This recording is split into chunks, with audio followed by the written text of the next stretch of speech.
honored guests, colleagues, and friends at Partnerships for Sustainability Education, we are truly honored and excited to embark on this partnership with the Department of Science and Technology. The MOU signing you all witnessed marks a significant step in our shared mission to advance sustainability in the Philippines. Together, we help address urgent challenges such as climate change, environmental degradation, poverty, and inequity, while we also work towards sustainable development goals. The innovations and research from DOST will play a key role in developing solutions to these pressing issues, which can benefit both our environment and our society. Signing this MOU reflects our commitment to combining our expertise and passion to make a real impact.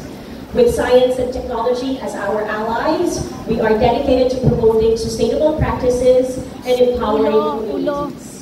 Thank you all for your support and dedication.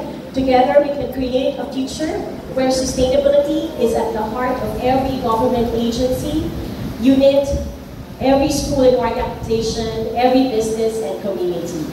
Thank you for your leadership, DOST Secretary Renato Solido Jr., DOST NCR Director Ronaldin Tresvalles, DOST NCR Assistant Director Bianca Canlas, and all the other committed and sustainable leaders in this area. Mabuhay tayong lahat.